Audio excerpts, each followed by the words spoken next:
Mr. President. The Senator from Nebraska. Thank you, Mr. President. We are now in the longest government shutdown in American history, 39 days. And all across our country, Americans are paying the price. More than 600,000 federal workers have been furloughed.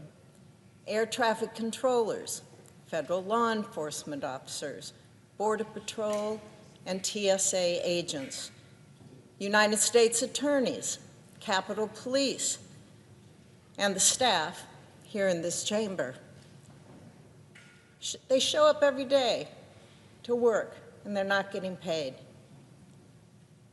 Federal courts are running limited options. SNAP benefits are only partially being issued. Head Start grants, they're on hold. Small business loans are frozen. Aircraft inspections are delayed. Veterans transition assistance is disrupted. National Guard trainings are postponed. Every one of these examples represents real people, hardworking Americans, who are being harmed by this shutdown. 37% of Americans cannot cover a $400 emergency using cash, savings, or a credit card that they can pay off quickly. They need to borrow from their friends or their family. They need to take out a loan, or they need to sell something.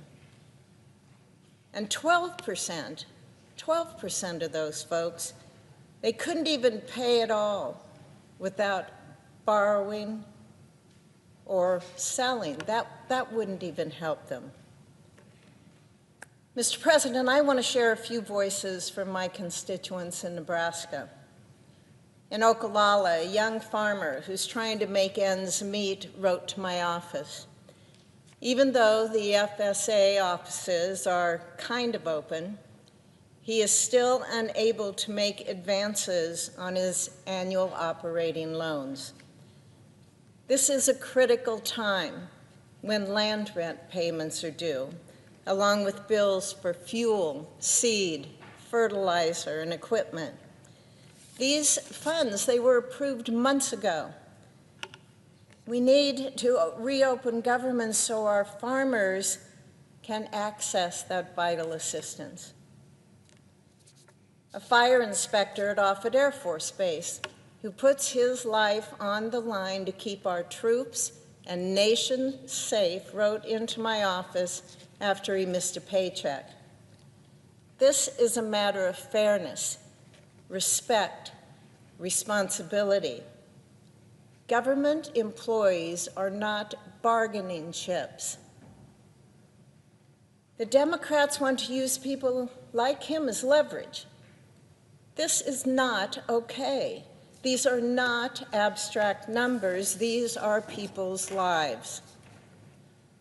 A military spouse in Bellevue picked up a prescription at Offutt Air Force Base and was told that she could only receive a 30-day supply because of the government shutdown. She was told to call back in a month and hope they can fill it. A small business owner in Lincoln wrote in that their sales had dropped 47%. Their government customers cannot buy the equipment they need to destroy classified data. That creates a risk to our national security. So this business, they've been forced to reduce staff, and they said they cannot sustain any further delays. Our Main Street businesses aren't asking for special treatment. They're asking for stability. Another spouse of a federal worker who has been called in to continue essential work during this shutdown wrote in after day 24 of her husband not receiving pay for time worked. Their mortgage company and their utility provider, they don't care that the government is shut down. They expect payment. Mr. President, these voices are the heartbeat of America. farmers, firefighters, small business owners, veterans, public servants. They are not pawns in a political standoff. They are people who serve their communities, and they deserve better than this. Every day does not get better for them. The shutdown must end. We need 5 more Democrats to say, we care more about people than we do about political leverage. We need 5 more Democrats to join the 3 who have already stood with us. That's all it takes to reopen the government. Meanwhile, Democrats continue to push this absurd proposal, a $35 billion handout to insurance companies that benefits the wealthy, includes no fraud protections, and it does nothing to lower real health care costs. These are so-called COVID businesses, or COVID bonuses. I thought COVID was over. I thought it was done. It is done. They were never meant to be permanent. The Democrats, they did this. They set it up with no Republican votes, and even they put this date on so they would expire. But now they want to extend them, doubling down on a failed system that shifts costs to taxpayers and even subsidizes wealthy families, because there is no limit set on these COVID bonuses. There's no limit set on what a family can earn. There's no limit set on the take-home pay of hundreds of thousands of dollars, and you can get a bonus. Look at this chart. A lot of my colleagues are using it. It shows the huge increase in stock values for insurance companies under Obamacare. Insurance companies are the winners in this scheme that was set up by Democrats. Well, unlike my colleagues on the other side of the aisle, I don't work for the insurance companies. I work for the people of this country and the people of Nebraska. And Senate Republicans are ready and willing to discuss real solutions to make health care more affordable. But Democrats must first open the government. Mr. President, the American people deserve a government that works. They deserve leaders who put service above politics, people above partisanship, and common sense above the chaos. It is time to reopen the United States government. Thank you, Mr. President. I yield the floor.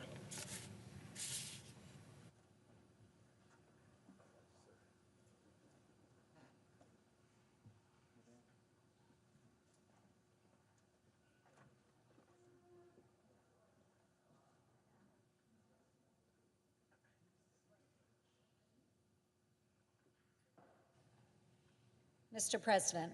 Senator from Iowa. Mr. President, as I visit with farmers traveling river to river across Iowa, I hear all too often about the crushing weight of healthcare costs on farm families. The Unaffordable Care Act's one-size-fits-none model ignored the realities of self-employment, seasonal cash flow, and the absence of large corporate employers in farm country. Spouses, who are often a family farm's bookkeeper, mechanic, veterinarian, many, many jobs all rolled into one, have been forced to take off-farm jobs solely to latch onto employer-sponsored coverage. Now, this is what has happened in my own farm family. My brother and my sister are both type 1 diabetics. Both of them have had to find jobs off of the farm for employer-sponsored health care. That means 40 to 60 hours a week away from the very enterprise they're trying to preserve for the next generation. Democrats in Congress branded Obamacare as a chance to bend the cost curve downward. It turns out the only thing it's bending downward are the bottom lines of farmers across Iowa. And the numbers don't lie. Farmers and small businesses are subsidizing a broken system that doesn't serve them. Rural America needs solutions that don't force spouses to find off-farm work or forego health insurance altogether. Premiums are climbing for individuals and small businesses alike, thanks to the Unaffordable Care Act's mountain of mandates. And now, what we are seeing in this DC bubble is that Democrats want to hand out another $35 billion next year straight to the insurance companies with zero guardrails on fraud or income. In other words, Democrats refuse to reopen the government because they want more welfare for the wealthy. It's clear Obamacare has failed to deliver on its promises. I remember President Obama saying way back in the day that Obamacare would drive down the cost of insurance for every family by $2,500 a year. If that were true, we wouldn't be in this situation today. Obamacare has failed to deliver on its promises. The answer isn't pouring more taxpayer cash into a broken system, throwing good money after bad. What we need to do is fix what's broken. President Trump is already working to bring down costs. Instead of extending failed Obamacare and preserving fraud, we can end the waste, return billions of dollars to the taxpayers, and let folks choose from quality options. This is one way we can put patients first. So a number of my colleagues have addressed the shutdown situation as well. And I'm going to veer off on another topic of those federal employees, those air traffic controllers, and for heaven's sakes, our military members that are struggling under this shutdown. Now, many of our military families already rely on SNAP to provide food for their families. We have 1,900 Iowa Army National Guardsmen that are serving across the Middle East today. They are deployed. They have left their civilian employment only to go into a deployed situation where they don't know if or when they will get their next paycheck. Their families in Iowa are struggling right now. They are out there serving for all of us. My daughter is also a soldier in the Army. And at the beginning of the government shutdown, she had the really awful position of having to sit down with her soldiers and counsel them on where they could go to find loans to help their families during the government shutdown. Many of the employees here have had to do the exact same thing. What does it take to get through this government shutdown? It's a simple yes vote from our friends across the aisle. They have shut the government down. We have provided opportunity time and time again to open the federal government, to pay our federal government workers, to make sure our skies are safe, to make sure our military members are paid, to make sure SNAP benefits are getting to every family, every family that struggles with food insecurity. All it takes is a yes vote. We have told the Democrats we are willing to sit down and negotiate on the ACA, the Unaffordable Care Act, and other opportunities. We will do that when we open the federal government. Democrats are not fighting to lower premiums. They are fighting to raise the profits for health insurance companies.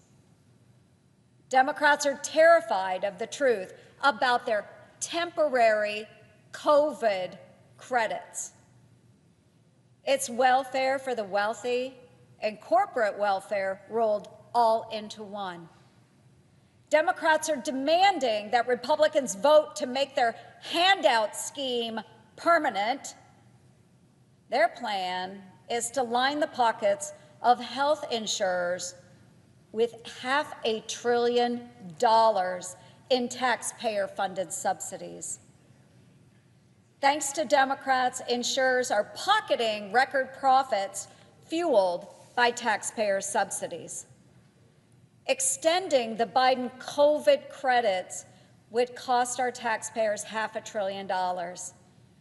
Democrats shut down the government to protect Obamacare's subsidies that send $40 billion to insurance companies, not to the families that need it. So let's be very clear.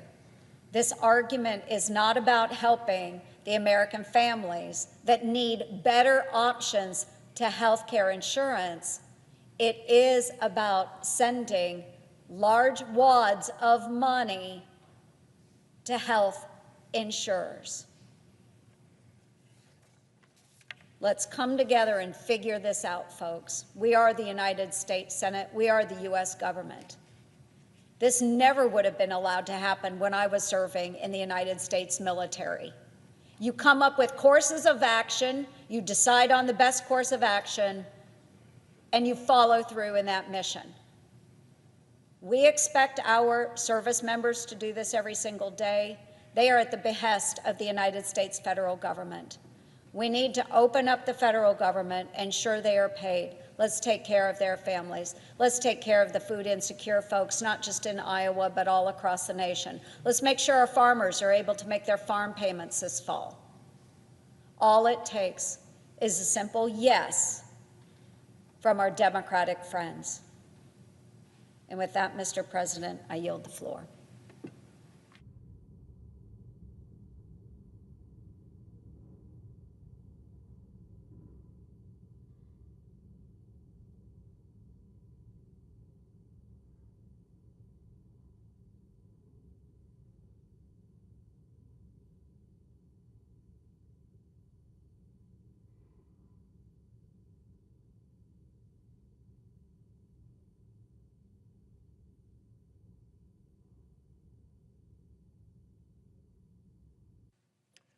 Mr. President. The senator from Ohio. Thank you, Mr. President. It's day 39. Day 39 of the government shutdown. Some of us are here working over the weekend. I want to thank all the staff, all the people who work here at the Capitol who are not getting paid. We genuinely appreciate your dedicated public service, putting your jobs and the country first. Thank you. I appreciate that. I know that there are a number of people across the country that are probably pretty peeved off today. There, we'll use that word. Pretty upset about how this government shutdown is affecting them. Sure, many of them got turned away at the airports, receiving emails, finding out that their flights are canceled, their plans for work, for family are canceled. And for what? a senseless government shutdown.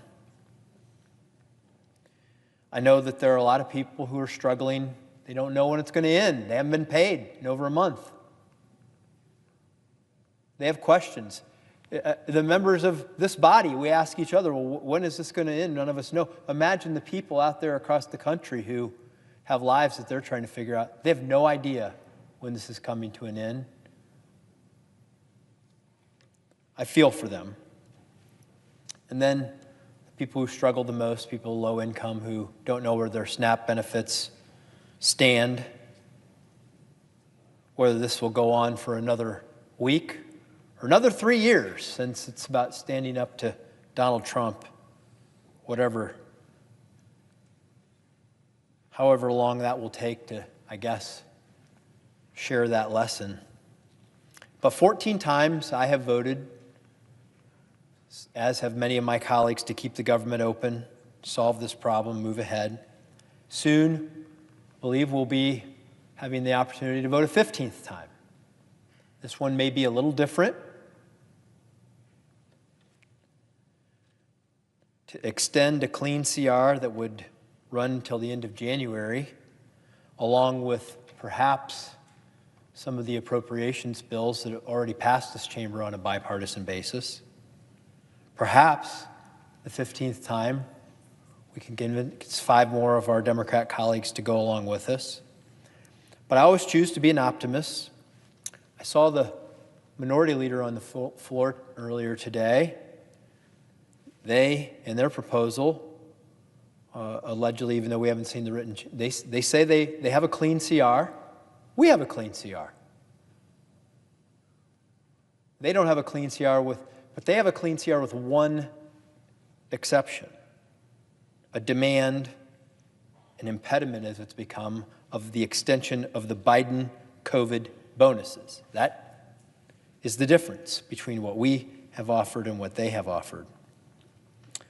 And really what it serves as, it has over the past 4 years, Democrats implemented this. They set the expiration date for 2025, but it was a COVID bonus. It was supposed to be temporary, but really what it was a bailout of a failed Obamacare system. But that's what they're holding out over. Let me tell you what that is, what that means, what's inside of it, why the American people should have concerns about it. Healthcare inflation in this country is double of what consumer inflation has been since Obamacare got enacted. In the 21st century, healthcare is the #1 driver of inflation in this country.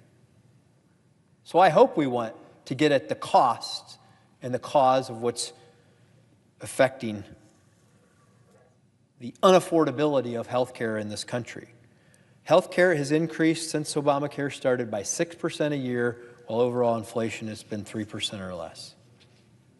But I want to dig in a little bit over the impediment of the Biden COVID bonuses. First of all, the way they're structured, there is massive fraud. With 0 premiums and an incentive, because the money goes directly to the insurance companies, is to sign up people, phantom enrollees. No one knows who they are, where they are. The premiums go right to the insurance companies, not to the individual. And what has that done for insurance companies? Well, you can see here. This is what Obamacare and then the COVID bonuses have done for the insurance companies. Record profits. Record profits. During this period, while we've seen the stock performance of health insurance companies go up by 600%, the Dow Jones Industrial has gone up by 300%. Double. Insurance companies have double what the rest of the American economy has done. The other part of these subsidies that are problematic is that there are no income caps. We're not targeting these resources at people who are struggling to pay. We're giving them to everyone that wants them. So I've listened to my colleagues, the The gentleman, chairman of our help committee, Dr. Cassidy, he's talked about this at length. I've heard others talk about that there is a bipartisan way to do this. There is a thoughtful way to make sure that these efforts are focused on consumers and not on the insurance companies. So there are valid disagreements and substantive disagreements about why the Biden COVID bonuses are bad. But that absolves nobody, no one, of the responsibility to continue to work on resolving the inflationary costs of health care to the American consumer that have come since Obamacare was implemented. I wasn't here for it. I have no pride in ownership, but I do want to fix it. I didn't create the problem, but I do care about making sure that people can afford health care. I want that to happen. I want to make sure that everybody has access to good, solid health care coverage. And we can do that, but we don't need to shut down government to keep working on it. And that's the point. We both have proposed clean CRs. Take out the stuff that we disagree on, keep working on it, pay the American people, pay the people who work here, get the flights going, and then let's get back to work on doing what we should have been doing for the last 39 days, is having some constructive discussions about how we fix Obamacare, how we drive down the cost of health care in this country, and how we make it affordable again for the American people. We'll have that chance here over the weekend. I hope we'll take advantage of it. I hope we'll reopen the government and begin serving the American people while we continue the very important conversation of how we eliminate the fraud, of how we make health care more affordable. Mr. President, I yield. Senator Wyden, I'm sorry, the Senator from Oregon. Mr. President, I come to the floor today to discuss several recent floor developments. Yesterday, Senate Republicans started talking about big insurance companies and women's health care. Now, I've heard a lot of talk from Republicans about how the Affordable Care Act is just a big giveaway to insurance companies. I'd ask any Republican who accuses Democrats of bailing out insurance companies to talk to a small business owner in their state who fears that if they don't have the tax credit next year, I repeat, next year, those small businesses won't be able to keep their doors open, run their business, pay their employees, and pay for health care. Now, if Republicans are serious about cracking down on price gouging by insurance companies and executives who want a big payday, I welcome them to the fight. I have been at it for years. I wrote the first tough law. It was bipartisan. It's on the books to stop the rip-offs of older people who had 10 or 15 insurance policies that weren't worth the paper they're written on. But I can say that since a handful of Republicans joined me in 2008 to crack down on the abuses of insurance companies, Republicans willing to go after big insurance have been mighty few and very far between. So let me repeat, I'll work with any Republican that wants to go after profit-hungry crooks and get them out of the insurance business where they're jacking up costs and denying care. But it shouldn't come, and I say this to my colleagues, it shouldn't come at the cost of kicking millions out of their health care in January. Democrats want to bring down costs for families. It's that simple. So I'm not a sympathizer with the United Health Group. I'm here on behalf of Carla and Bartley of Eugene, who are looking, I say to my colleague in the chair, they're looking at a 500% increase in their premium this year. Now, Republicans say they might vote to lower Americans' health care costs, but only if we agree in addition to a backdoor national abortion ban. Mr. President, as always, Republicans are spinning a tale that the government is funding abortion. It isn't. Here's the reality. The Affordable Care Act already prohibits the use of taxpayer dollars for this care. 0 federal dollars pay for this care in ACA plans. What Republicans are talking about putting on the table amounts to nothing short of a backdoor national abortion ban. Instead of working with Democrats to fix the health care crisis they created, Republicans now want to hold women's health care hostage and force a radical agenda on the American people. So I have one thing to say about that: not on my watch. Under this plan, Republicans could weaponize federal funding for any organization that does anything related to women's reproductive health care. They could also weaponize the tax code by revoking nonprofit status for these organizations. Republicans have already demonstrated that they're willing to weaponize the law to deny women basic health care. Donald Trump defunded Planned Parenthood in his horrible budget bill. So the possibilities here are endless, but the results are the same: a complete and total restriction on abortion, courtesy of Republican senators. They've been laying the groundwork for decades, and now they're pulling out all the stops to do it.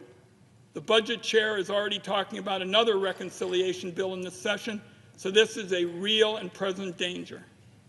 Donald Trump, on the other hand, said he'd leave abortion care up to the states. Well, this latest scheme makes it pretty clear. A de facto nationwide abortion plan has been his plan all along. Since Roe was overturned, women are being denied life-saving medical care. Doctors are fleeing states where they fear persecution.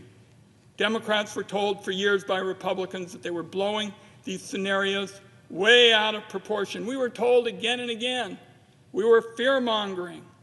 Instead, now it's all coming true. Democrats must dismiss this radical Trojan horse against women's essential health care out of hand, and the time to do it is now. Mr. President, I yield the floor.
President, The senator from Vermont. thank you. Mr. President, I wanted to touch on a few topics relating to the shutdown, which is now in its 39th day and doing very serious harm for federal workers here in Washington and Vermont and all over this country. And it's a shutdown that should be ended as soon as possible. The reason for the shutdown really is not complicated. Here in the Senate, we have a 60-vote threshold in order to pass a budget that keeps the government open. You need 60 votes. And that's been the case for a very, very long time. And what has always happened, is that if the majority party, in this case the Republican Party, does not have the 60 votes, which is usually the case, they have to sit down and negotiate with the minority party, which is the Democratic caucus, which has 45 Democrats and 2 independents, one of which is me. That's what you got to do. You have to negotiate to get the 60 votes. But for the first time, I don't know, in history, the Republicans are saying, we don't want to negotiate. It is our way or the highway. You take it or leave it. And given what the enormous consequences of what is at stake, appropriately, the Democrats are saying, no, you have to sit down and negotiate. And Republicans are refusing to do that. That is the reason why we are in a shutdown. And to add insult to injury and to tell you how strong the contempt is that the Republican leadership has for the negotiating process, over in the House now, Speaker Johnson has given his members, the House of Representatives, a 6-week paid vacation. They've not been in Washington for 6 weeks. Hundreds and hundreds of thousands of federal employees don't have a paycheck. We're worried about what happens to air traffic. We're seeing flights cut back. Right now, because of Trump not willing to fund SNAP, we're worried that 16 million children in America may go hungry, and the Republicans in the House of Representatives are on a paid vacation. So that is why we are in a shutdown right now. Now, what will the negotiations, when the Republicans finally hear from the American people that it is appropriate for them to do what has always been the case, come and negotiate, what will the negotiations be about? They will be about the health care crisis that this country faces. They will be about the reality that as a result of Trump's big, beautiful bill, 15 million Americans are going to lose the health care that they have because of massive cuts in Medicaid. And, Mr. President, what studies from Yale and the University of Pennsylvania have suggested is that if you throw 15 million people off the Medicaid that they depend upon, some 50,000 of them will die unnecessarily every year. And that is rather unbelievable that in the richest country in the history of the world, we would allow 50,000 low-income and working-class Americans to die unnecessarily. People who have chronic illness, people who are struggling with cancer, with diabetes, with heart disease, with some of the terrible illnesses that are out there. They're now getting treatment. Well, when you lose your health care, you can't get treatment. And when you can't get treatment, you die. And we've got to put that on the table. That is what needs to be negotiated. I say to my Republican friends, do you really want to see 50,000 low-income and working-class Americans die unnecessarily? I don't think you do. Let's negotiate. Let's figure a way out of this thing. But it is not just that 15 million Americans will lose their health insurance. What we are looking at now for over 20 million people in the Affordable Care Act is on average, a doubling of health insurance premiums at a time when health care costs throughout the country are already outrageously high. Mr. President, I come obviously from the state of Vermont, and my neighborhood is northern New England. So I want to talk a little bit about what would happen to northern New England, to Maine, New Hampshire, and Vermont if we did not address this looming crisis. In Maine, some 60,000 people in a small state would be thrown off the health care they have as a result of these massive cuts to Medicaid. In New Hampshire, 46,000 people will lose their health insurance. And in my state of Vermont, some 45,000 people will be thrown off the health care that they have. And by the way, when we talk about throwing 15 million people off of Medicaid, when we talk about doubling premiums for over 20 million, what is the reason that this is happening? Who invented this idea? Who said, you know what? Who woke up one day and said, you know what, it's a great idea that in the wealthiest country in the history of the world, let's throw 15 million people off of health care, double premiums for millions more.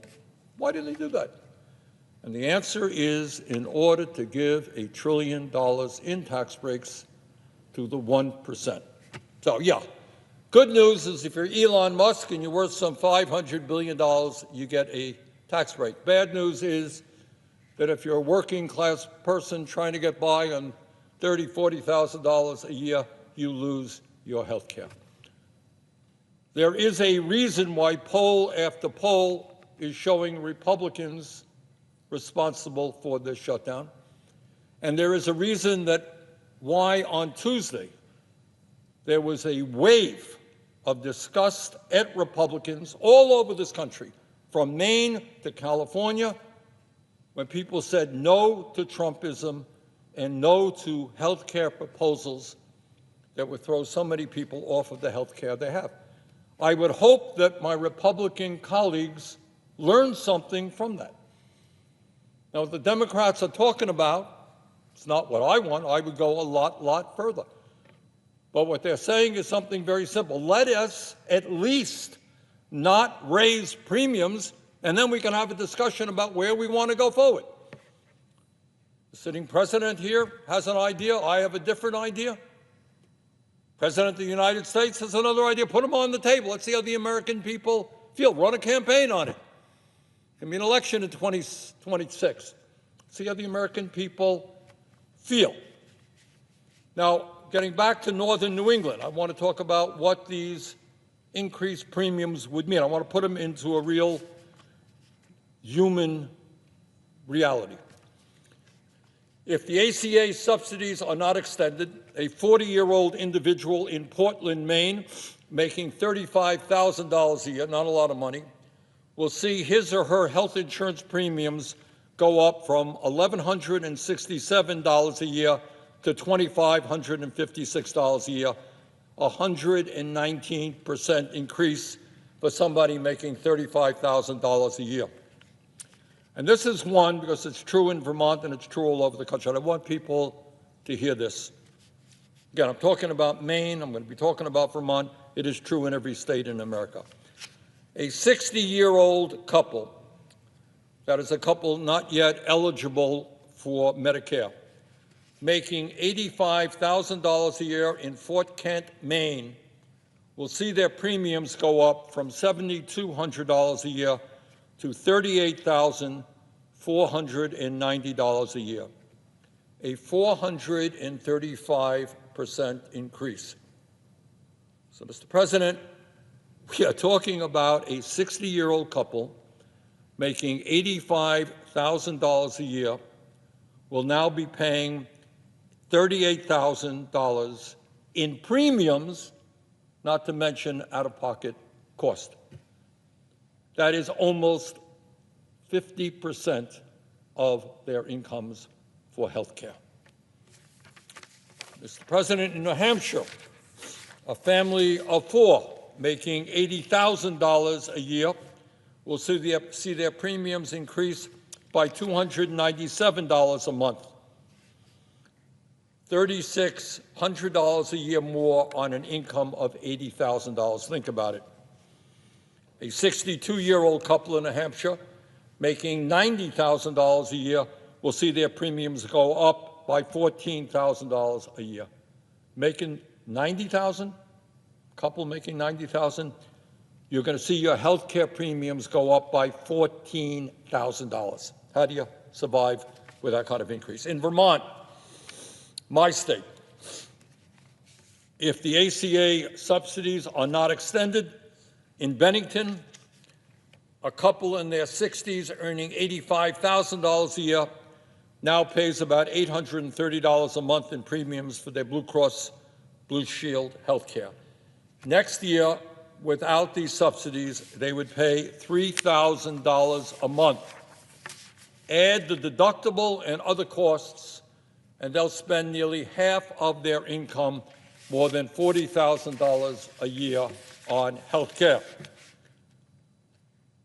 Couple in their 60s in Bennington, Vermont, and it is true all over this country, will be spending almost 50% of their incomes on health care. That is insane. Now, it's interesting, Mr. President, that my Republican friends now are beginning to talk about health care. For a while, they didn't have a word to say. They're coming down here, and that's a good thing. So I think that's the kind of discussion that we should have. But one thing we should know is what we are talking about here is deadly serious. And I know that some of my colleagues, have talked about bringing forward a proposal that would ask the majority leader here in the Senate to bring forth a Democratic proposal to deal with this crisis. And it would be a strong proposal. But unfortunately, that would be a very wasteful and fraudulent gesture. It would mean nothing. Because no matter what happened with that proposal here, and I don't know that it would pass, I suspect some Republicans might vote for it, it wouldn't matter one bit, because unless you have the commitment of the Speaker of the House that he will support it and that the President of the United States will sign it. And we certainly do not have that commitment now. So all it would be is a kind of wasteful gesture. People could feel good. They'd vote for a bill with the full understanding that bill would go nowhere and premiums throughout this country would double. So where do we go from here? Well, short term, we cannot allow millions and millions of people to see an outrageous increase in their premiums when they simply cannot afford it. That would be a disaster. We cannot throw 15 million people off the health insurance they have. But some of my Republican colleagues I hear have come to the floor and they're saying, you know what? These insurance companies are making huge profits. No kidding. Gee, that is something that some of us have been talking about for decades. And so are the drug companies. In fact, the function of the current healthcare system is to do precisely that. What is the function of the American healthcare system? It's to make huge profits for the insurance companies and the drug companies, to pay their CEOs outrageous, really crazy salaries, tens of millions of dollars a year. That's the function of the American healthcare system today.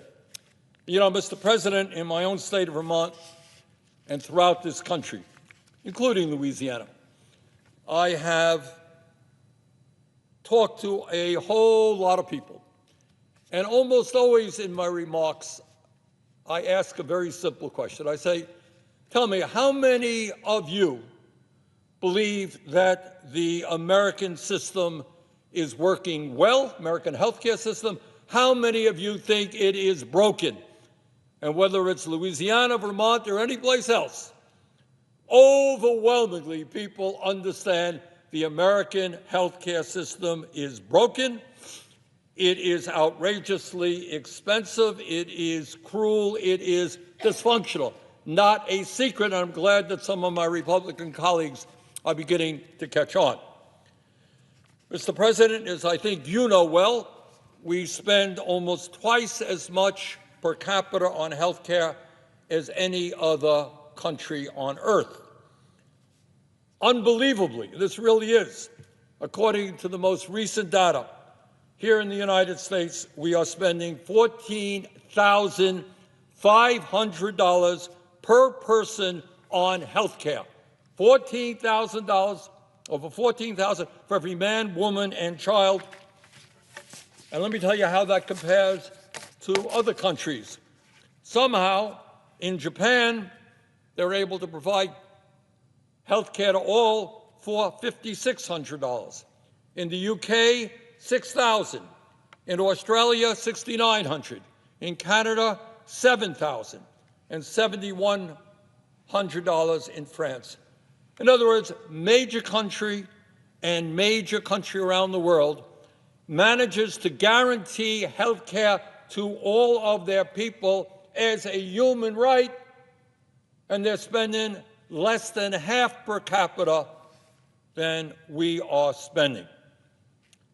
And I can tell you, having been all over the country, that the American people are disgusted with that reality. They understand and they believe that health care is a human right, not a privilege, that every man, woman, and child in this country is entitled to health care, no matter how old you are, no matter how young you are, no matter how rich you are, no matter how poor you are. While private insurance companies and big drug companies continue to make outrageous profits, over 85 million Americans are either uninsured or underinsured today before the disastrous attack on health care that Trump is proposing. The result, some 68,000 Americans die each year because they cannot afford to go to a doctor, and more than 500,000 Americans go bankrupt due to medically related debt. How absurd, how horrific is that? In America, under this current absurd healthcare system, 42% of cancer patients deplete their entire life savings within the first 2 years of their diagnosis, while 1 out of every 4 of them declared bankruptcy or lost their homes to foreclosure or eviction in 2022. Think about it. It is bad enough to get cancer. It is beyond horrific to understand that your family is going to be financially ruined as a result. Under the absurd American healthcare system, our life expectancy, how long we live, is shorter than every other major country, despite the fact that we spend twice as much per capita. We live 4 years shorter lives on average than people in other wealthy countries, while the typical working-class person in America lives 7 years, a 7-year shorter life than the wealthy. We also have the dubious distinction of having by far the highest infant mortality rate of any other wealthy country on earth. And as bad as our overall healthcare system is, our primary care system is even worse. Today, tens of millions of people live in communities where they cannot find a doctor, a dentist, or a psychologist, even when they have decent insurance, and others have to wait months in order to be seen. So unbelievably, again, we're spending twice what other countries are spending. We don't even have enough doctors. We don't have enough dentists. We don't have enough nurses, mental health practitioners, pharmacists, or home health care workers. And 1 out of 4 Americans cannot afford to purchase the medicine their doctors need. So it is no wonder that the American people understand that the current system is broken. So where do we go from here? It's one thing to talk about a system that is broken. It's another thing to have a solution. And I have a solution. Not a radical idea. In fact, in many ways, it just emulates what goes on in every other major country on earth. It is to say that health care is a human right, that we need universal health care, and that we must pass a Medicare for all single-payer program. So what is that legislation? What would it look like? What that legislation would do is provide comprehensive health care coverage to all with zero out-of-pocket expenses, and unlike the current system, it would provide full freedom of choice regarding health care providers.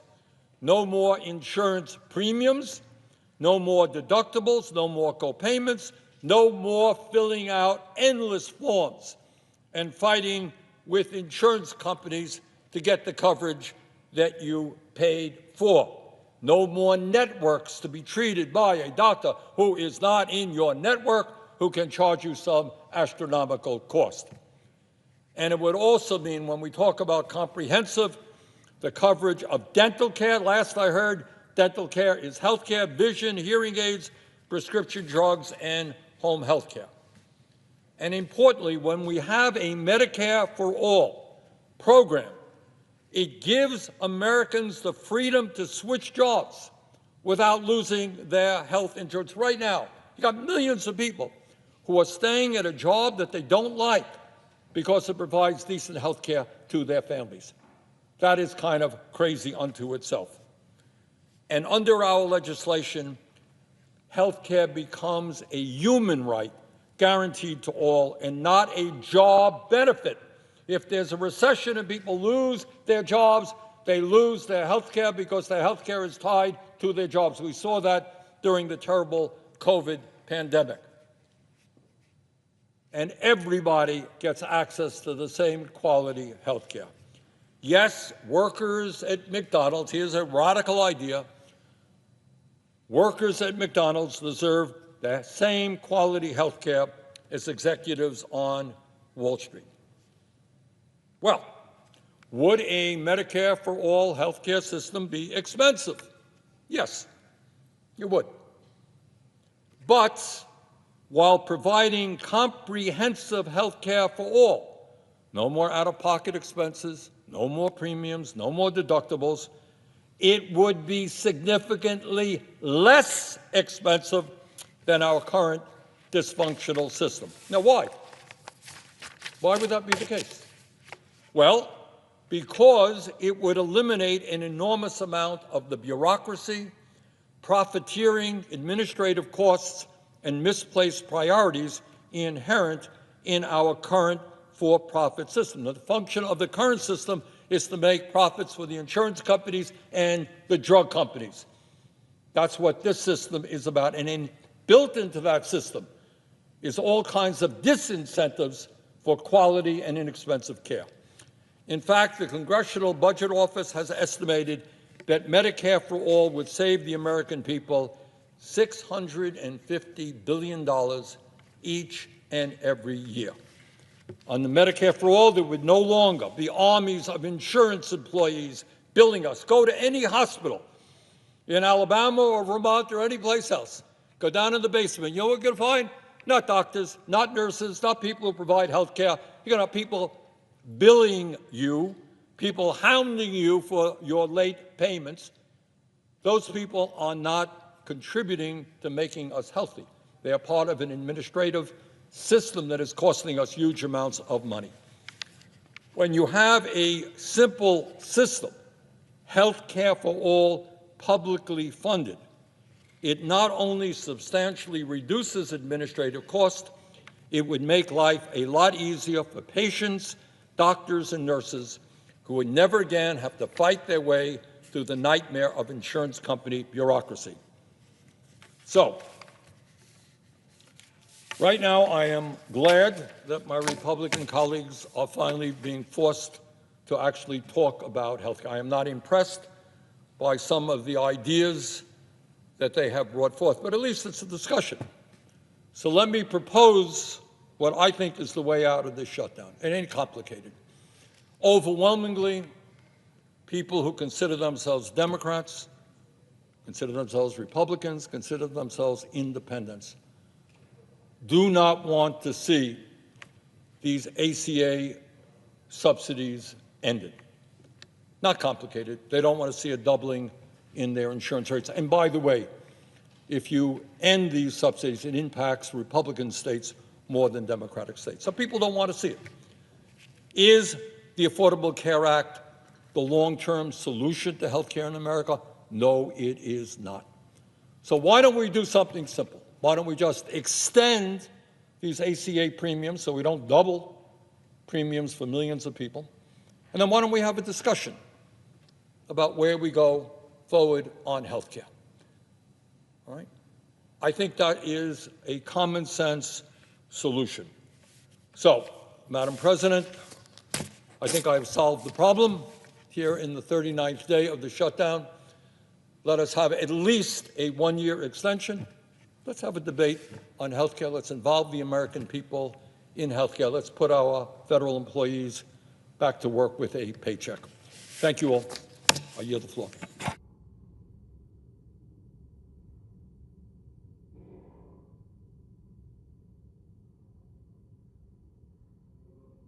You.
The senator from Louisiana. Madam President, I've given this speech 2 times in the last probably 16 hours, but it's going to be like a TV commercial where I want to say it over and over again, hoping that someone actually hears it, because the soul of education is repetition. And I want to have a very different tone than some of the speeches that have been heard. I want this to be nonpartisan. I want this to be, if you will, a plea for moving beyond our kind of camps we've been in into something that can end the shutdown and actually benefit patients. So, if we need to open the government, we need to talk about health care, then by golly, let's talk about health care. We have an affordability crisis. Families are being pounded by the cost of everything, including insurance. So how can we make it more affordable? By the way, I'm a doctor. I practiced in a public hospital for the uninsured for 20 years. Many of my patients were middle income, but they could not afford either the insurance or the health care they were receiving. I know the impact this has on a family budget. But if we're going to solve this, we have to put down the ways that we've kind of become entrenched, just like trench warfare. We're going to win. We're going to make them do the white flag. We're going to continue to take our same tired arguments and fight each other until we wear the one down. Well, the people who are casualties, the collateral damage, if you will, are the American people. We need to have creative thinking, but one in which people are willing to move beyond the way they've ordinarily thought. So, the Affordable Care Act attempted to make health care affordable by throwing more money at insurance companies.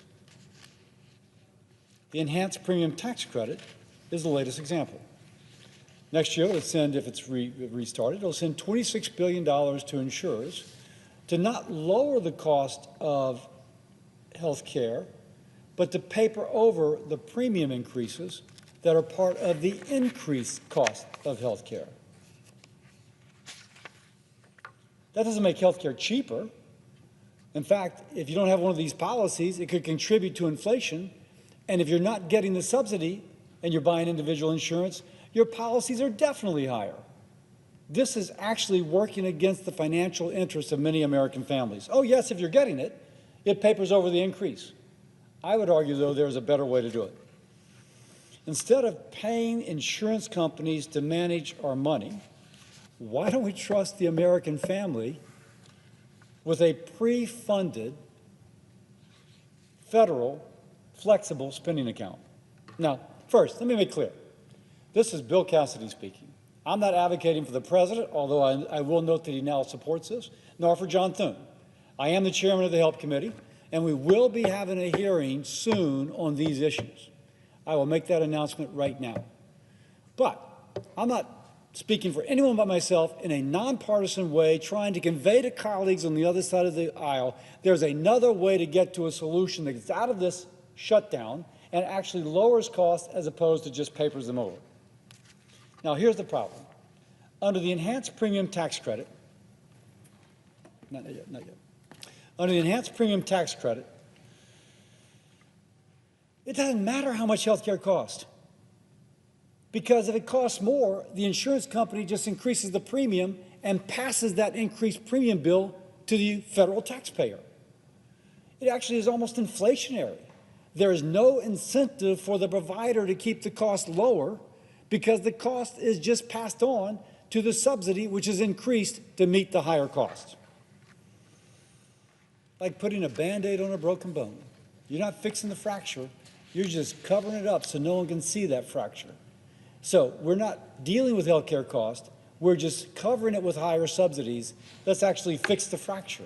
Let's fix the broken bone. And of course, the way to do that is to support the patient, not the insurance company. Now, by the way, insurance companies are important. I'm not going to join the bashing, but I do think it's better if we give the money to the family as opposed to the insurance company. Now, I will say, though, many of my colleagues want the status quo. They're so entrenched in their side that they refuse to discuss alternative ideas that will actually lower cost. And we get all the same old Obamacare debates. People in America right now don't care about those debates. What they want is to make their families' health care more affordable. So the way to do it, let's be creative, let's think differently. Now, please. Imagine a different kind of help. There's a misprint on here, but I'll get to it. Under the enhanced premium tax credit, the money goes to the insurance company. 20% of that money goes for administrative overhead and profit for the insurance company. That should read 80%. 80% goes to health care. What if we do something different?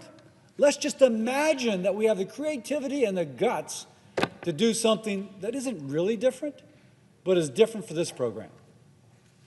Let's establish a pre-funded flexible spending account, taking the money that would go to the insurance company and giving it instead to the family in a pre-funded flexible spending account. 100% of the health care dollar would go towards their care. And we would trust the mother, the wife, occasionally a guy, but women make most of these decisions, to pick her doctor, her dentist, to the best value for her prescription drugs and services. So 100% going to real health care as opposed to only 80% going to real health care. Now you might say this is a radical idea. No, we already do this. I would not be surprised if some of the people up here, my family does, already have a flexible spending account. Now, the flexible spending account takes money that I could have put towards a premium, but instead puts it into this account, and I pay for my services. I already do this, pays for my services. The difference between what I do and what this does is that this would be pre-funded with money that would otherwise be spent on the enhanced premium tax credit. Now, I'm pleased to say that this morning the president posted on True Social, calling on Congress to redirect subsidies from insurance companies directly to Americans so that they can purchase their own health care. Now, there's a lot of words there, but just start at the top. Donald J. Trump recommending two Senate Republicans, that hundreds of billions of dollars being sent to insurance companies go directly to the people. Why is that important beyond the president's support? A lot of my Democratic colleagues have been saying they don't know that Mike Johnson would bring this up for a vote in the House of Representatives. They want a guarantee that if we pass something on the floor, that Mike Johnson will put it on the floor in the House. I'm from Louisiana. I have a great deal of respect and regard for Mike Johnson. We're good friends. But I do know that if the president controls this concept, supports this concept, that Mike is more likely to put it up on the floor of the House. If what you want is a guarantee to get a vote on the floor of the House, the president's support for this concept makes it more likely that that happens.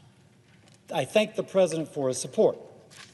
By the way, I'll also say, after the president spoke to this, after I spoke to this last night, we got immediate criticisms from people saying, oh, you want to give everything that we're giving to the insurance companies to the American people. Not a bad idea, but let's just say, this is not the total premium going to the insurance company. The insurance company still provides the basis for things like car wreck or if you get kidney failure or heart failure. This is that portion that would go to an enhanced premium tax credit and instead would go to the family to make their choices as opposed to the insurance company to make their choice for them. Now, if this still seems too complicated, I'm going to tell you why you can trust in it. 72% of Americans who work for a federal entity or a state government or a local government have this as one of their choices of a health care plan. 47% of people who work for and have an employer, have a commercial employer, 47% of those folks have access to a flexible spending plan. Now, if it was so complicated, why do 72% of government employees and 47% of people in the private sector have access to this plan? It works. We know how to do it. There's established mechanisms. In fact, I have my plan through what is called the Small Business Exchange, an Obamacare exchange through the federal government. I get my FSA through the Small Business Exchange. It is just a little bit to port it over from the Small Business Exchange to the individual exchange to allow an individual to get the same thing. This is so incredibly workable. This is so not complicated that I just kind of scratch my head when people say that it is too complicated. Now, it may take the federal government some time it may take them some effort to make sure it can go from one exchange to the other, but we have a president that can make things happen. Just his track record. Operation Warp Speed, some people said it would take 10 years to develop a vaccine for COVID, others at least 18 months. President Trump got it done in 10 to 11 months. President Trump can make the bureaucracy work. If he did it for Operation Warp Speed, he can do for this. We can have this ready for the beginning of next year. And that would be President Trump's effort. There is not a stronger force to get the bureaucracy to do what it should do than President Trump. Now, let's talk about some key differences between enhanced premium tax credits and what I'm calling federally pre-funded flexible savings accounts.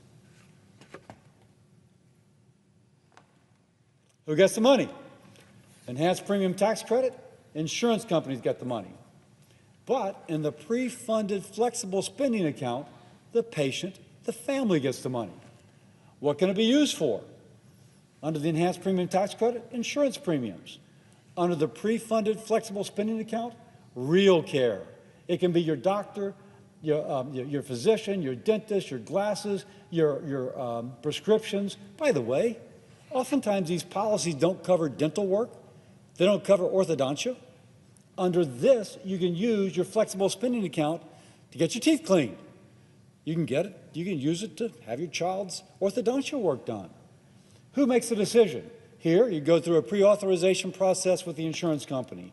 There, the patient makes a decision for herself and for her family. Does it lower cost? No, there's evidence that the way this works actually drives up premium costs. Here, under the pre-funded flexible spending account, it empowers a patient to shop, driving competition, driving down cost. By the way, if the patient finds that it's cheaper to pay cash with their flexible spending account than to pay the deductible, and that sometimes happens, then she could pay less by paying cash. The point is, if you give the patient the power, good things happen. This pre-funded flexible spending account does not treat the individual as a ward of the state. It treats them like a capable consumer who can decide where to go in a way which is best for they and their family. Now, some ask, won't this cost money? Yeah, about the same as the enhanced premium tax credits for the first year. My Democratic colleagues should like that. An individual, though, would be getting a better value. Instead of, could I have that previous poster up, please?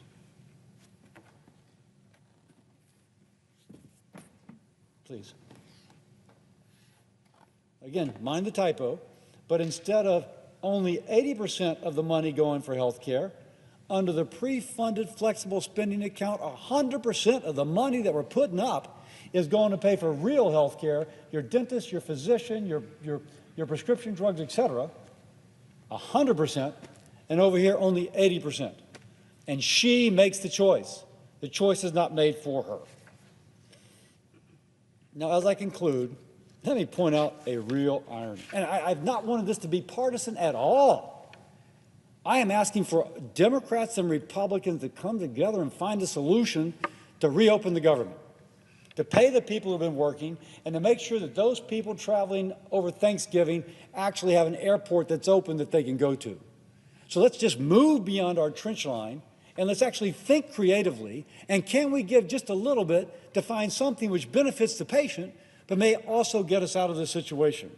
I think the American people are as mad as hell, and they're not going to they're just not going to put up with it anymore. We got to be responsive to that. It's the right thing to do. But let me conclude by pointing out the irony.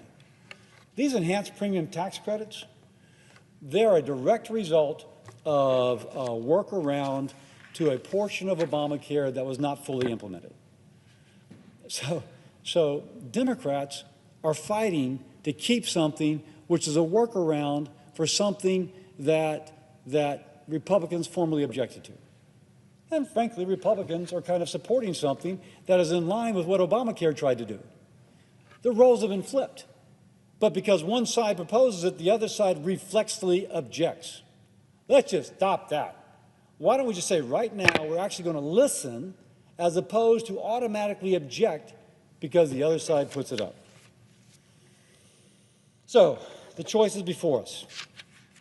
We can keep on paying insurance companies to hide the cost of the health care, buying confusing bills and rising premiums in a system which actually raises the cost of premiums for some, or we can trust Americans with the tools to pay for their care directly at fair prices with total transparency.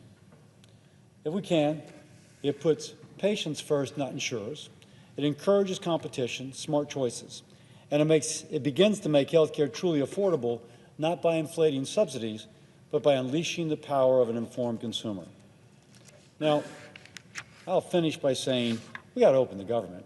I mean, I can't even write this legislation unless we have the government open. But you've got this chairman's commitment that we are going to have a hearing in the Help Committee in November on how do we address the issue that is before us right now.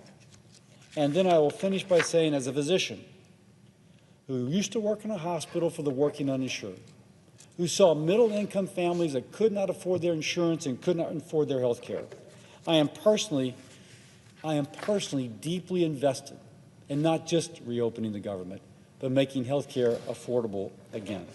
And I just ask that my Democratic colleagues not to oppose this idea just because it's a Republican proposing it. And I will say, that as a Republican, I will do my best to listen to them. With that, I yield. Senator from Wisconsin. As my colleague from Louisiana wishes we were all here voting on the deal, our colleagues on the other side of the aisle had taken yes for an answer to open up the government. I wish that's what I was on the floor here today to do. That not being accomplished, what I was hoping to be able to do is once again offer a unanimous consent request to pay the people that are working. Came down to the floor 2 weeks ago with the Shutdown Fairness Act to pay the people that we're forcing to work. Pretty common sense. Did not include furloughed workers. The other side objected. I agreed to add furloughed workers. Worked with them over the last couple of weeks, came on the floor yesterday, offered that unanimous consent request, and there were more objections. So we offered a vote. So let's proceed to that bill. Let's work out literally clarification differences. There's really nothing substantive. We're going to pay all the workers being forced to work. We're going to pay all the furloughed workers. We added contractors. I mean, we've done just about everything we could so that we were no longer punishing the people working for our dysfunction. We're no longer going to use these individuals as pawns, and the American people as pawns in this horrific partisan gamesmanship. Unfortunately, the other side wouldn't agree to get on the bill, which, by the way, that's how you pass legislation around here. You get on a bill, it may not be perfect, there may be some objections to the other side, you open it up for amendments, you work on those differences, and then again, if the other side doesn't particularly like the bill, they can vote no at the tail end. They can block it then. But instead, they blocked it on the front end. So we immediately went into discussions. Literally about an hour ago, I thought I had a deal where at least the primary objector of the Shutdown Fairness Act was not going to object. We've hit some snags.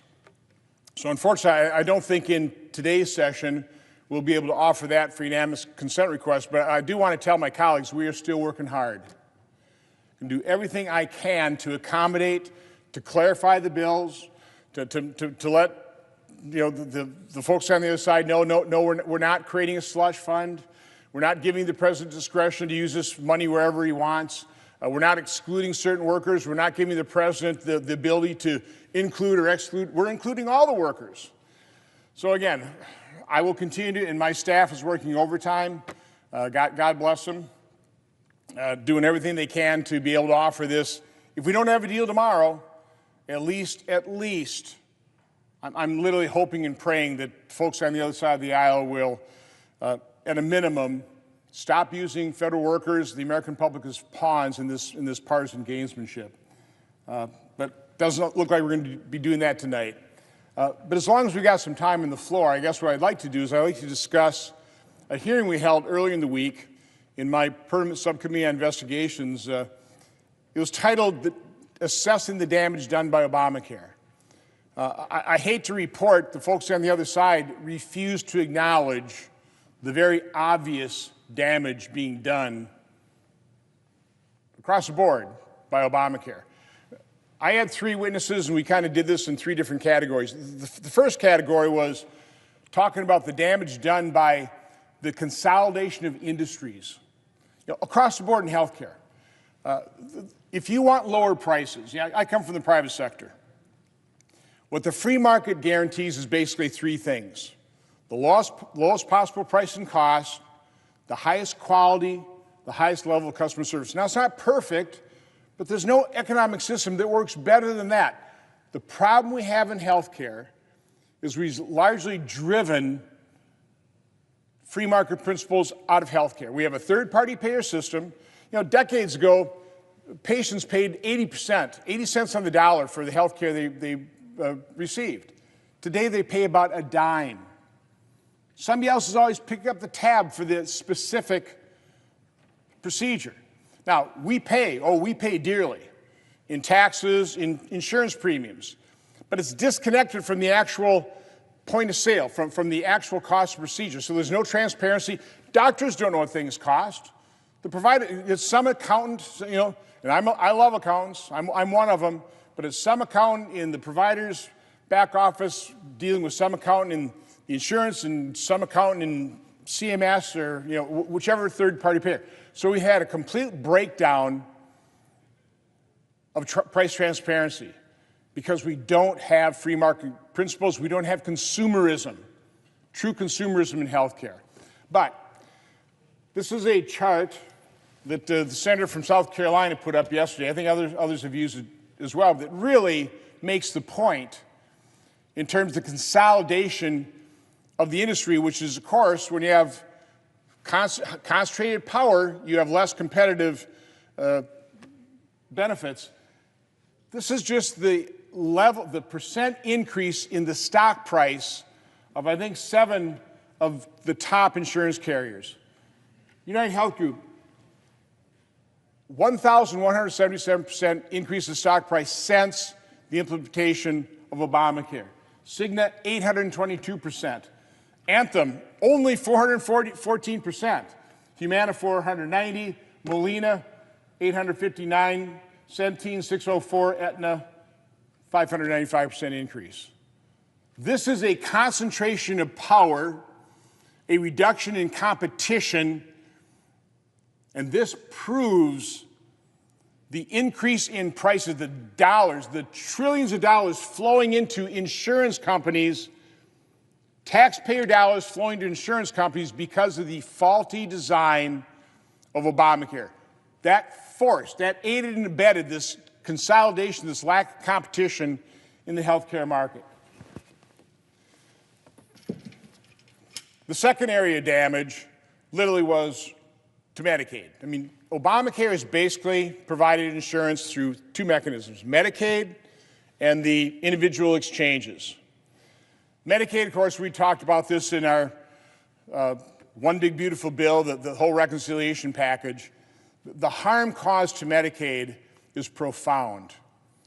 By allowing states to sign up able-bodied, single, working-age adults into Medicaid, that wasn't the main abuse. The main abuse is we reimbursed those states for every dollar they spent for a single able-bodied adult, they get $9 as a federal reimbursement. That compares to for every dollar spent on a disabled child, the states get $1.33. So that has led to rampant abuse. I would call it legalized fraud. Provider taxes, provider fees. That's not health care. But the American taxpayer is picking up the tab at a ratio of 9-to-1 for those state-directed payments and, again, provider fees, provider taxes. It's also crowded out services for the disabled. There was an excellent article in the Wall Street Journal written by the father of a 17-year-old severely autistic child. And God bless this family. They're taking care of this child at home. But they could use help. And so what they were hoping for is to be able to have access to home health care.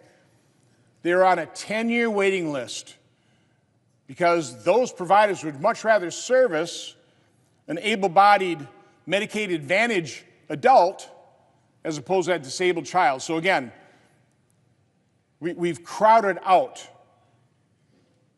those disabled children from Medicaid providers, and of course we've cost American taxpayers hundreds of billions of dollars. Provider fees, provider taxes, which unfortunately we weren't able to fix. The third area of damage done by Obamacare is in the individual markets. Now, I bought health care for 30 years. Every year we'd negotiate with the insurance carriers. I remember early on when we didn't have 100 employees even, and so I'm very familiar with the small employer group markets. Probably about 3 or 4 years into my buying health care, we had, because of competition, we had an insurance carrier come in and say, you don't even need to have deductibles or out-of-pocket maximums. We're going to match your insurance rate, 0 deductibles. I thought, great. I mean, what a great year for our employees. They didn't pay a dime for anything. And the insurance rate was what we had the previous year. Well, of course, the next year, they jacked up our rates 40%, so I had to go back in the market. But that's just an anecdotal story of how competition actually worked. Now, again, I don't have the exact figures, but I do not recall in the 30 years of buying health insurance ending in about 2010, I don't ever recall a deductible, a per person deductible. And generally the way a family plan would work is you have, a number of deductibles, 2 or 3 per family. I don't recall one ever higher than $2,500 with an out-of-pocket maximum with the copays, the 20-80% copay. So a family would maybe have one person with illness, they'd go through their $2,500 deductible, and then if there are charges above that, 80-20 split, up to a maximum out-of-pocket of $5,000 per year. That's it. That's the most. Again, that started out back in the early 80s, started out maybe $100 deductible with a maximum out-of-pocket of $1,000. But again, that all, because of inflation, by the time I left, it was about $5,000 maximum out-of-pocket. What has happened because of Obamacare, the faulty design of it, forcing the small percentage of people on the individual exchanges to pick up the full cost of pre-existing conditions. Back when I was buying insurance, we had something called high-risk pools. They weren't perfect. Some modifications, we could have completely covered people with pre-existing conditions, but the way they worked is every insurer that sold products in the state had to basically take on people high risk. So as I'm buying insurance, let's say I had somebody who was diagnosed with cancer. The insurance carrier would come in and they would do something they call laser out that individual. Not a problem, because that person right away would go into the high-risk pool, and there are so many different options in terms of deductibles, that type of thing. We could buy a plan for that individual from the high-risk pool, pretty much the exact same rates as we were getting, the exact same deductibles. If that person had a remission of cancer, no longer lasered out, he came back into our plan. It worked beautifully. It was funded by everybody. Everybody that had, employer-sponsored care, anybody that had insurance policy, a very small percentage was assessed to pay for the high-risk pool. Now, every state was different. Some states were adequately funded, some that weren't. I think Maine had an excellent high-risk pool. But Obamacare dismantled all of that and put the cost of those people with pre-existing conditions that are high risk on the backs of a single-digit percentage of the American population, causing insurance rates to skyrocket. When you hear our Democratic colleagues come to the floor and say, premiums are going to double and triple, well, first of all, that's not true. Gross premiums are going up an alarming 26% nationally, but they're not doubling and tripling. Not on employer-sponsored care, not for most people on the exchanges. What's happening is the net premium after subsidies for people over 400% of the poverty line that no longer get a subsidy, those people could be experiencing double or tripling rates. And quite honestly, from my standpoint, those are people I have a great deal of sympathy for, that I would like to do something for. But we're not going to enter a negotiation until Democrats open up the government, okay? But again, I've said this repeatedly, I am happy to work with Democrats who will work in good faith, who will acknowledge the problem and repair the damage done by Obamacare and transition to a system that actually works. I think all Republicans are eager to do that. I know President Trump just had a tweet today. What we should be doing is we should be giving the American, these hundreds of billions we spend on this, give that to the American public and let them buy insurance policies that fit their needs, not the highly restrictive ones in Obamacare that have caused premiums to skyrocket. So what this chart shows, the red line here is the increase in the CPI. In other words, total inflation since the inception of Obamacare was 39%. All these blue bars, I know it's hard to read, this is every state, the percent increase in their premiums. I mean, it's for a 40-year-old enrolled in the silver benchmark. Again, averages are very difficult here because you have every state different, all these different plans, but we've picked one. This is pretty typical. So the average percent increase by state over all the states is 169% increase versus 39% increase in inflation. That's 4.3 times the rate of inflation. This is what has been happening to the 20-some million people on the individual exchanges. It's because the faulty design of Obamacare. It's got to be fixed. We can fix it. We know how to do it. You reinstitute high-risk pools. You give consumers a choice of all kinds of different options, short-term plans, catastrophic care. By the way, Obamacare insurance is what catastrophic plans looked like in the past, only orders of magnitude more expensive. So again, this is the gory snapshot of what Obamacare has done to individual premiums. Now, I've got another chart that shows you what's happened in the marketplace for employer-sponsored plans. You don't see anything up here at the over 300% level.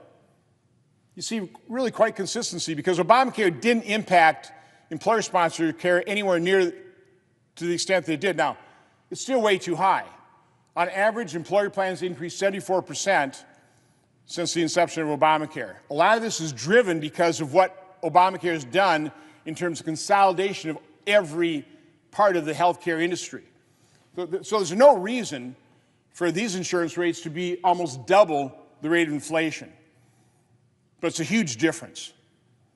It's a huge difference because there's greater freedom in the employer-sponsored insurance plans than there is in the very prescriptive Obamacare. This last chart, I'm glad I had it because in the hearing, my ranking member, the senator from Connecticut, made the statement that I don't know anybody who's been harmed by Obamacare. Huh? What? I mean, I already mentioned the consolidation of the industry. I mentioned the disabled child is being crowded out by an able-bodied, working-age, childless adult. I already talked about the dramatic increase in premiums for everybody. But the Democrats' own witness, a mom from Wisconsin, was a victim of Obamacare.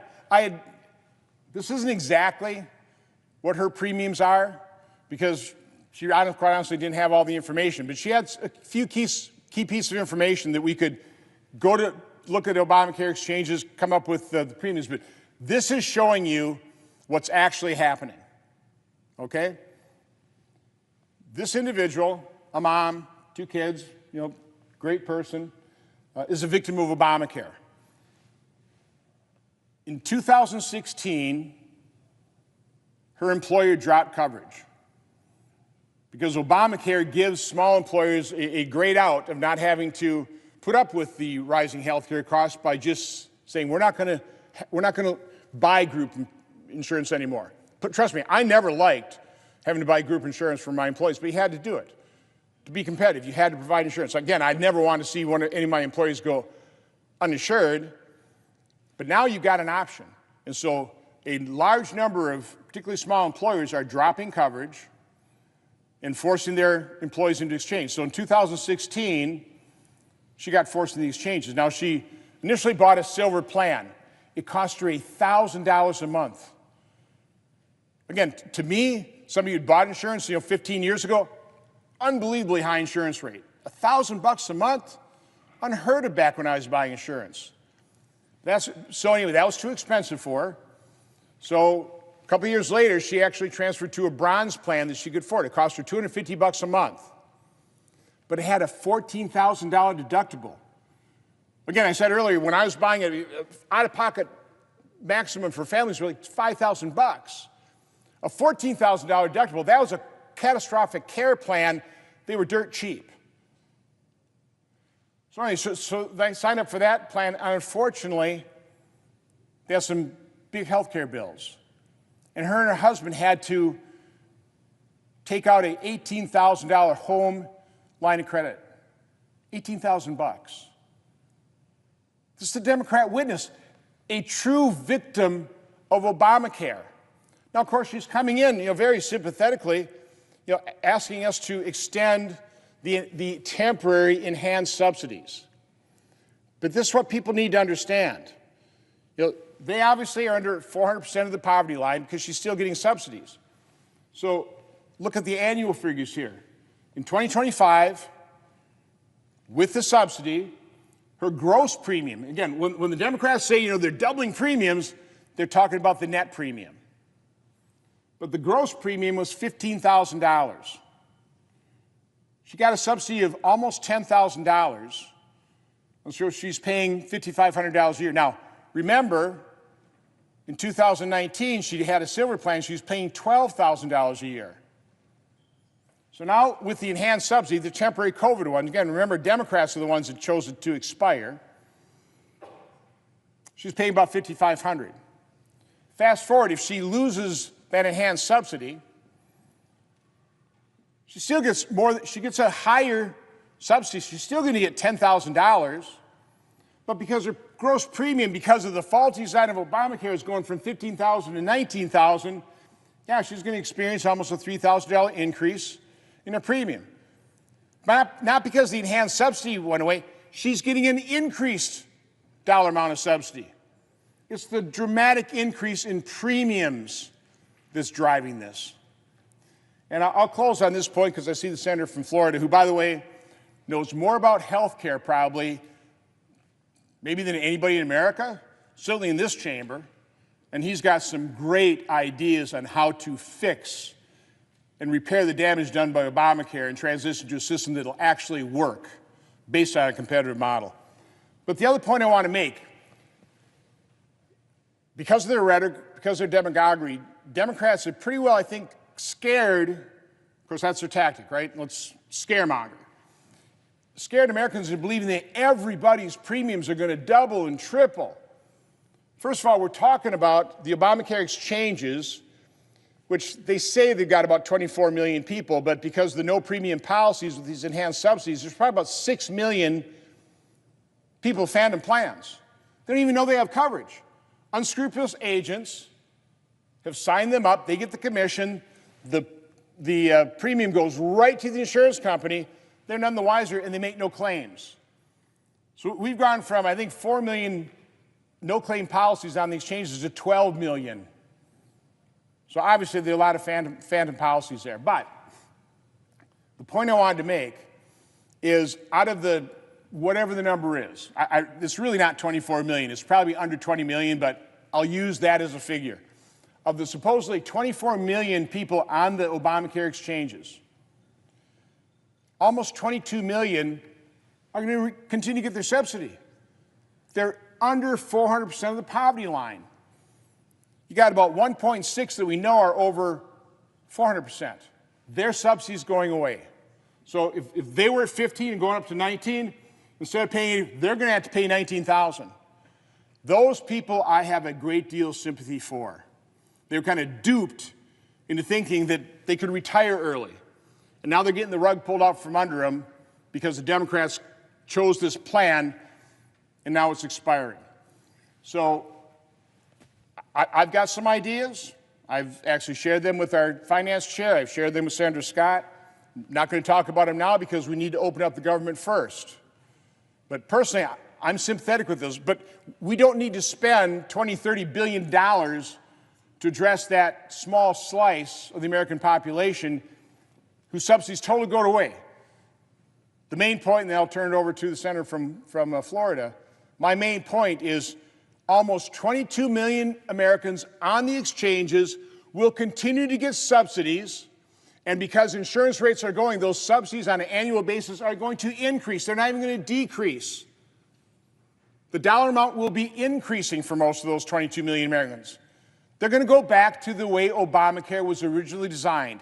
So if they can't afford the health care, based on going back to the way Obamacare was originally designed, it's not because the enhanced subsidy is going away. It's because of the way Obamacare was originally designed. It's failed miserably. It's damaged millions of people. And I am happy to sit down with the other side if they're willing to acknowledge the truth, admit they've got a problem, define the problem properly, do a root cause analysis, and actually enact reforms that will lower or certainly keep in check the cost of health care. With that, Mr. President, I yield the floor.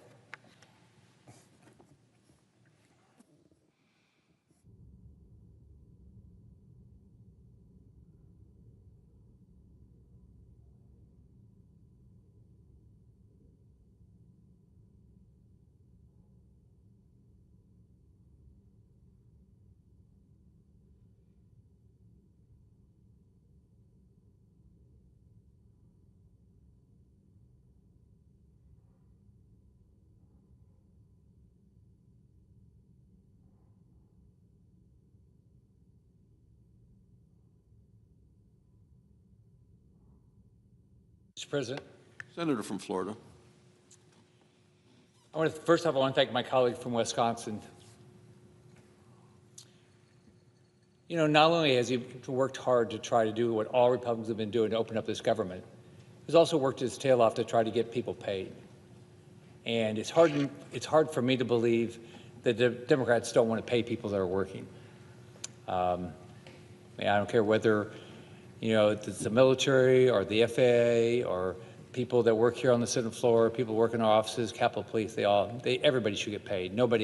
There's nobody that shouldn't get paid. So I want to thank my colleague for working his tail off to try to make that happen, and I'm really disappointed that my Democrat colleagues are not willing to do that. Here's where we are. The government has been shut down for 39 days because of Democrats. Not Republicans. Republicans want to open up government. Democrats have voted to shut down government. We voted time and time again. Republicans have voted to open the government, and Democrats have voted to shut down government and not pay food stamps, our troops, our air traffic controllers, or Capitol Police, the people that take care of us. I've also tried to pass my no budget, no pay bill. So if Democrats want to fund the government and pay our federal workers and our troops, if you ask the average American, do they think the same people that have said they don't get paid or they don't get their food stamps, do you think they're saying, well, I want to make sure they get paid? Absolutely not. And of course, when I brought that to the floor, Democrats blocked it. So what are the Democrats telling our families? They don't care about you or your family. It's clear. They don't care if you can put food on the table, pay the rent, pay the mortgage, make sure your children get health care. They are saying they do not care. They're heartless. They don't care about members of our military who are trying to provide their families while protecting our country. They don't care about moms who are relying on SNAP to feed their kids this month. They don't care about the Capitol Police who are keeping them safe every single day. They don't care about the millions of Americans who plan to fly but are now losing money on canceled tickets, unsure of their safety in the skies, and having to scramble to see and spend, they're scrambling to say, should I go home at Thanksgiving? And think about this. You think when there's fewer flights, the price of air travel goes down or up? It goes up. They don't care about federal workers, including their own staff, who are visiting food banks to make ends meet, or surviving on peanut butter and jelly sandwiches and rice and beans. Well, they come to work every day because all our staffers are coming to work every day, even though they don't know when their next paycheck is going to happen. Not only are Democrats saying they don't care, they've also said, quote, each day gets better for us. And, quote, there's no reason to surrender. How does it make you feel when you've been relying on food stamps? How does it make you feel when you're worried about paying the mortgage or the rent? Millions of struggling Americans who don't know when they'll be able to feed their families or how they're going to pay their mortgage or pay the rent. Capitol Police. And the thing about the Capitol Police, Democrats see them each and every day. When you walk around the Capitol, you see them. When you walk into these buildings, you see them. And they can look them in the eye and say, they voted to make sure the Capitol Police didn't get paid. I mean, I can't imagine how they can do that.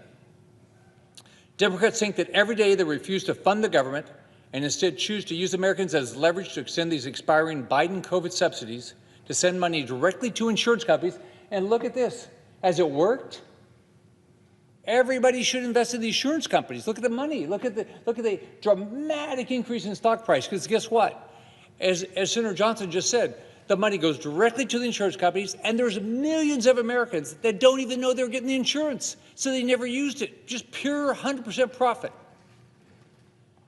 Do the Democrats suggest there's any fix on that? Absolutely not. Democrats want you as a taxpayer to pay for abortion. They want you to pay for trans surgery. It makes no sense. They don't want you to know that they shut down the government. They want to blame it on somebody else. But think about it. 52 of 53 Republicans voted to open it, and all but 3 Democrats voted to close it, time and time again. Now, as Senator Johnson said, Republicans want to address health care costs. President Trump said this morning that he wants to address the problems of Obamacare. What happened with Obamacare is they said, let's think of the lies here. You don't need to lose your doctor, biggest lie of the year. You're going to save $2,500 a family. It's skyrocketed. Premiums are up, co-payments are up, deductibles are up. You know, back when Obamacare started, if you had a $3,000 deductible, that was a catastrophic plan. Now you can have a $10,000, $5,000, $14,000 deductible under Obamacare. That's not a catastrophic plan? Well, President Trump said this morning he wants to address the problems of Obamacare and stop sending massive checks to insurance companies and give the money directly to Americans. He said, I'm recommending to Senate Republicans that the hundreds of billions of dollars currently being sent to money-sucking insurance companies in order to save the bad health care provided by Obamacare be sent directly to the people so that they can purchase their own much better health care. Now, think about this. When you're raising kids, the money they make, do they spend better than the money you give them? You better believe it. If we gave the money directly to the consumer that needs health care, do you think they'll spend it better than the government will spend it? You better believe they will. And maybe they'll have money left over. If we want to fix Obamacare, we've got to give the money directly to the person and let them buy the health care. So if you're going to get a health care subsidy under Obamacare, right, you should get the money yourself in an HSA and then let you buy what you want. The government shouldn't tell you what insurance you have to buy. If their idea was so good, why did the cost go up so much? It hasn't worked. So what he said, in other words, take from the big bad insurance companies, give it to the people, and terminate per dollar spent the worst healthcare system anywhere in the world, Obamacare. I've got a plan to do just that. It will bring down the costs. It'll give you more freedom. Instead, Democrats are fighting to keep these Biden bonus credits to try, what did they do in the first place? They did it to mask the cost of Obamacare. Obamacare costs are skyrocketing, and they said, gosh, we don't want people to know that. So we're going to give you a whole bunch of money, and so you won't even know what it costs.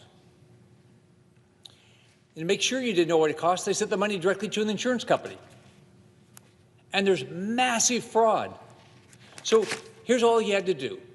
If you wanted to make money off the system, you just had to know somebody's name, birth date, address, and maybe telephone number, and you could sign them up. You an agent, you got paid, insurance company got the money. You might not even know you got it. There's somewhere between 4 and 6 million Americans that didn't even know they're getting this. Money's just going directly to the insurance companies. And guess what? The Democrats want to keep that going. Massive fraud with your tax dollars and keep it going. They want to keep this abuse going instead of fixing the root problem, the rising cost of health care. It's all caused by Obamacare.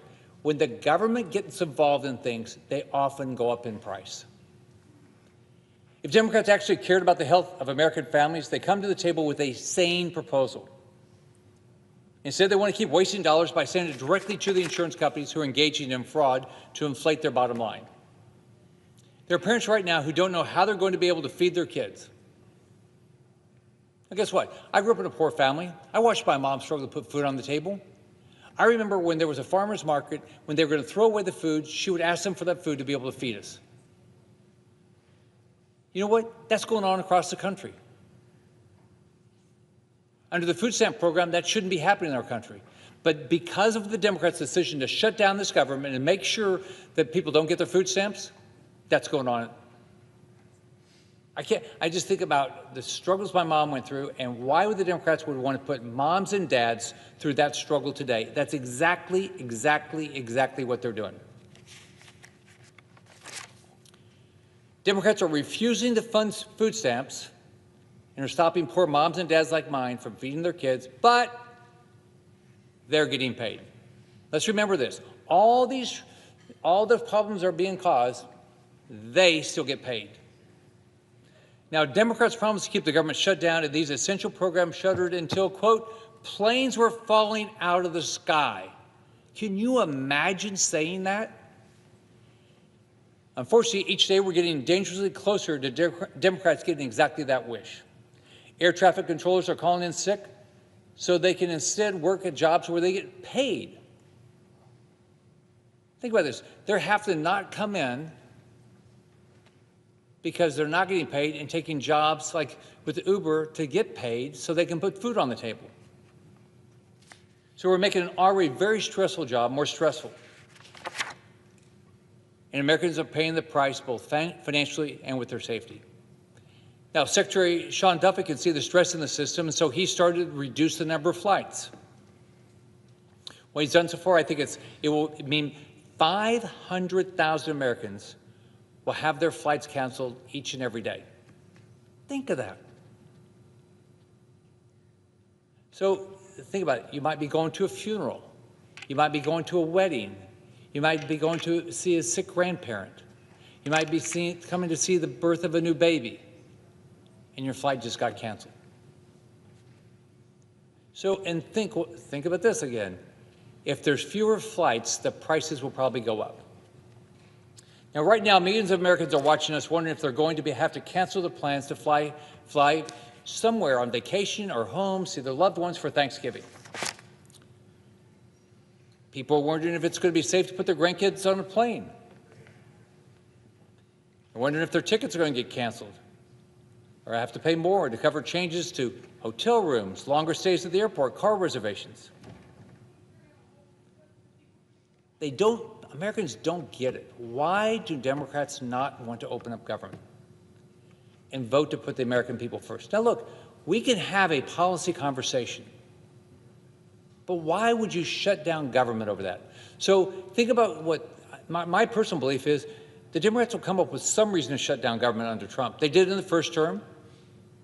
It didn't happen under Biden's term. Republicans didn't shut down government. And the bill that we're talking about is the Biden budget. I didn't vote for it. I don't like it, but I'm not shutting down government over it. Now, I remember when I was a young sailor in the Navy. I was a radarman. I got married at 19. My wife clearly married me for my money. I was making $332 a month. Our rent cost $250. She was making, I think, $75 a week as a legal secretary. So if we didn't get paid for over a month, which is where our military is going to be, how would I pay the rent? Do you think the landlord cares about my problems? You think the grocery store said, oh, we're worried about you, sailor, young sailor, we'll give you some food? No. We have maybe $25 in savings. Most people live paycheck to paycheck in this country, especially young sailors. I can't imagine how Democrats can see young military families like mine and keep choosing to deprive them of their salaries with a clear conscience. Many of these Americans now going without a paycheck are young families who are just starting out. Just think about it. When you start out, you live paycheck to paycheck. You probably get a mortgage that's too big. You're optimistic, you think you can do this, and then all of a sudden, poof, your income just completely goes away.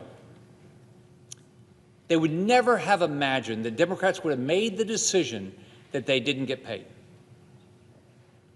These young sailors, they want to serve their country, give their kids a roof over their heads, and offer them the opportunity to thrive.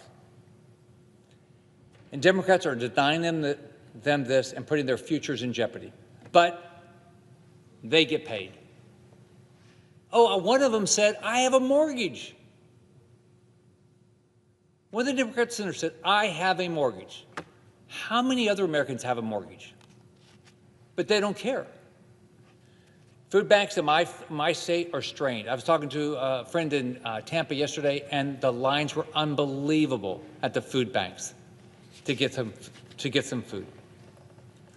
These are both families that have relied on food stamps, and they're federal workers that need to get paid and miss their paychecks.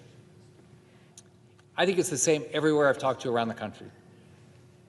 Some food banks in Florida are reporting a 300% increase of families seeking help since Democrats first shut down the government. Last Sunday when I was home, the church, we support a food bank, and so the church said, one, will you bring in, more food? It's, and they wanted basic necessities, and they also raised money to try to buy more food. One TSA agent working in Miami visited a local food bank and described how her family was scraping by, not knowing when her next paycheck was coming, and she said it's demoralizing, and it was getting pretty bad. A recent CBS article highlighted how federal workers in Florida who have been working for the last 39 days without getting paid are now turning to food banks for the first time while they still show up, and they're still doing their job. It's time for Democrats to show up and do their job. I just don't get it. How can Democrats not care? The American public should be outraged. I am. I think it's time for Democrats to finally choose the American people over these insurance companies that have made a fortune over a program that doesn't work. It's time for my Democrat colleagues to do their jobs and vote to fund the government. Now, we should have a conversation about how do we fix Obamacare. Republicans didn't create Obamacare, Democrats created Obamacare. And remember, you're supposed to keep your doctor, lie. You're supposed to keep your plan, lie. Per family, you're supposed to save $2,500, lie. It was supposed to save the federal government, I think, $100 billion, lie. So it's all been a lie. It's all failed. So we ought to fix it. We ought to sit down and say, how do you drive the cost of health care down? We should work hard to make sure everybody has access to great health care. We must stop taxpayer money from going directly to insurance companies who are posting record profits. Instead, give the money directly to Americans who need it. We can give the money to them directly through a health savings account and let them pick the insurance they want. We should allow Americans to shop across state lines, find the best insurance product for their individual family. This will clearly drive down the cost of health care. But first, Democrats, open government. The American people should be calling every single Democrat. What should happen right now is every American should call every Democrat senator right now and say, open the government, have a heart, and stop getting paid until you do. I yield the floor.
President. Senator from Alaska. Mr. President, I know that we're getting ready to wrap the day here on this Saturday, and I just wanted to take just a couple minutes. I really don't feel like I'm speaking as the senator for Alaska. I feel like at this moment I want to be the senator speaking for the men and women who allow this place to happen on a weekday, but also on a weekend. There's a lot of really great people who come in day over day over day to either protect the Capitol, to clean the Capitol, to help make sure that our operations are efficient and expedient to the extent that we can be. They keep the wheels on the bus, if you will. And along with all of our other federal employees and so many that are being impacted by this shutdown, they haven't been paid since the 1st of October, since the shutdown began. And the pressure points are real. I spent a lot of time talking to these people because they're the ones that are making things happen here.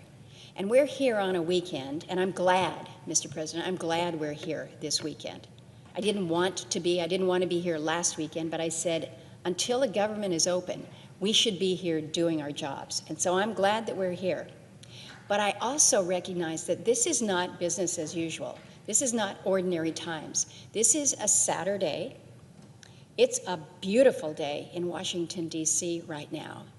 And we have asked those who are our stenographers, those who are doing the photocopying, those who are outside guarding the doors to this entrance, we have asked everybody to be here. We've asked everybody to be here. The Capitol building, the doors that are open this weekend, almost identical to what we would be doing on a Monday, Tuesday, Wednesday, Thursday, Friday. The doorkeepers who are outside, same schedule as usual. The employee assistance program, same schedule as usual. The food services, a little bit pared down, but outside of some different hours, schedule as usual. The ID office. Do we really need to have the people who work at the Senate ID office here on a Saturday and a Sunday? The media galleries, the parking operations, the photographic services. Do we really need to have the Senate photographers coming in? Those people who have kids who they don't get to see during the week, we're now asking them to come in, be on standby here during the weekend, drive 45 minutes to come in. Printing and graphics, we need charts. Well, those folks are all still here at the Senate Post Office, Senate Recording Studio. Mr. President, I care about the people who allow our operations to function, and I don't want us to grind them down. And so I'm asking that our Sergeant at Arms, along with those who have the oversight, it's the Senate Committee on Rules and Administration, I'm asking them to take a look at this list and to make sure that we are treating the people who stand by us with the degree of respect that they deserve during a really difficult time. We need to get the shutdown over, behind us yesterday, but in the meantime, let's think about those who are here. And with that, Mr. President, I yield the floor.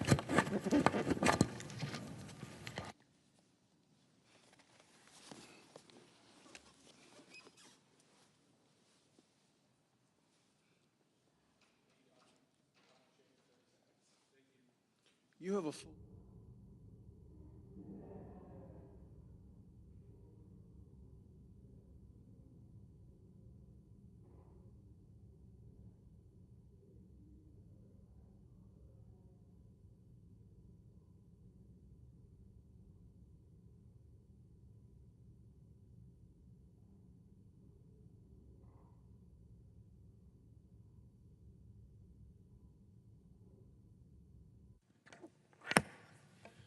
Madam President. Majority Whip. Well, Madam President, first let me thank you for the wonderful remarks you just made on the floor, and I would hope that our Democratic colleagues were listening and would follow the advice that you've given. I think it's a good lesson in leadership, and one that I think that we all believe would be best if it were followed by all of America. Thank you very much, Madam President. Madam President, I ask unanimous consent that when the Senate completes its business today, it stand adjourned until 1:30 p.m. on Sunday, November 9th, that following the prayer and the pledge, the journal of proceedings be approved to date, the morning hour be deemed expired, the time for the two leaders be reserved for their use later in the day, and the Senate be in a period of morning business, with senators permitted to speak therein for up to 10 minutes each. Without objection. If there is no further business to come before the Senate, I ask that it stand adjourned under the previous order. The Senate stands adjourned until 1:30 tomorrow, Sunday.